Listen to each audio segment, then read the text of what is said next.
oh, I went into a magic shop and I was taught by this guy.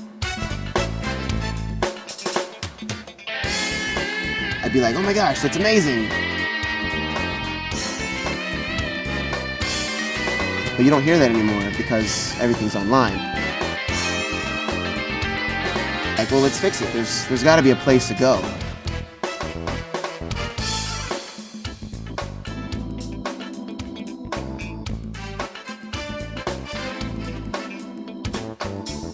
My name is William Green, and I am owner of Your Entertainment Spot here at Artagon Marketplace. Close-up magic is my favorite magic to perform in front of people, really creating smiles and blowing people's minds. When performing close-up magic, I like anything that has to do with objects that I can just kind of pull out that are everyday type of objects so that people can like really relate to the things that they're seeing. Angles, definitely. What are the biggest problems that I run into when performing in front of people? I would have to say worrying about the angles that where people are standing, especially in close-up. And performing, you know, you get that moment where you're like really jittery, like, oh, are they gonna like me? Are they gonna see what I'm doing? Are they gonna believe me? I've got a couple of rings here. Let me just show you a whole bunch of magic that has to do with all of these rings. They're pretty fantastic. There's 1, 2, 3, 4 rings. It looks like they penetrate through each other, but they're connected with magic. We'll duplicate it. So we have a set of 2. Watch. We'll take one of them. We'll penetrate this one right through the middle. 1, 2, 3.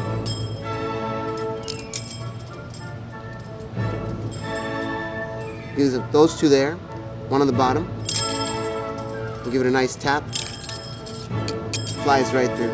All 3 rings are now attached to the bottom of this ring. 1, 2, 3 rings. We'll give it a nice wave, just like this. And the ring just comes right off. We'll do it one more time. Let's do this one, then onto that one. Right off. Leaving us with just this one. Watch. It's a total of 3 rings now. We'll do this one more time. We'll defy some gravity there. Give it a nice snap. And fly right on, fly right off. I started at probably 5 to 10 years ago doing entertainment for people. I was actually working at Universal Studios at Margaritaville. I don't know if you're familiar with that place. It's actually right in Universal where the other magic shop is. I was walking on stilts inside Margaritaville, and I got the balloons in my hands and kind of saw where the smiles came from. I then met a friend of mine who actually introduced me to a website full of magic, and he's like, look, don't buy everything, just kind of, you know, come and ask me. And I didn't have anyone to direct me in a direction like a real magic shop would be. So I just spent every dollar I had on this site and went broke for like 6 months.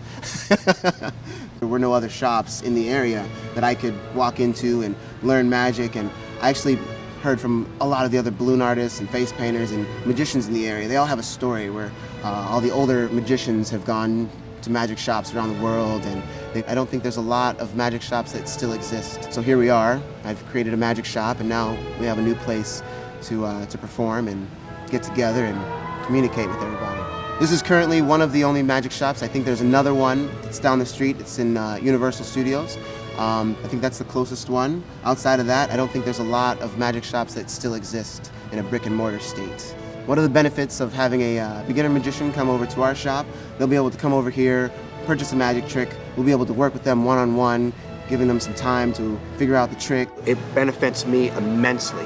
People like William Green have actually helped me when I've had a bit of a time crunch. I often have to have my balloons sent to me online, and having a true permanent location means that I can go into the store, get whatever I need, and if they don't have it, they are exceptionally good at being able to get whatever I need sent to them very, very fast. Well, I don't see this shop going anywhere in the near future. It's bolted to the ground currently. I see us moving into a larger, more stable location, into a brick and mortar, walls and performance space. We've been running into a little bit of an issue currently with the space that we have. We don't have enough space to carry the larger props, so some of our vendors are telling us that we can't they can't sell to us because of the fact that we don't have any space or that we don't look permanent enough. Some of our other vendors are saying that we have to have a closed off space, private, so that the other magicians and things can't access the lay people.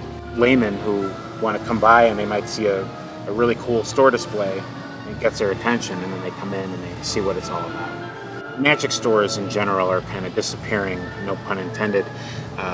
But having Your Entertainment Spot is one of the great magic shops that has a variety of items. They're not just a magic shop, they also have balloon supplies and other entertainment supplies. I feel that a store like Your Entertainment Spot, being a physical brick and mortar store, is very helpful to a beginner level magician, but also a professional magician, rather than being an online store, because you can actually walk in, you could look at the items in person, you could see them in the case, you can talk to the people who work there and actually learn about the trick. Every step we take is just another step in a forward direction. We want to continue to grow, maybe even expand our magic shop and entertainment company throughout all of America. The problem that we have is not being able to get together and have a community, except for like online and Facebook and all that. I think that we really need to have the human interaction. Very important. What is the most important thing to me in magic? That's a good question. And to answer that question, I will answer with a statement. I don't know.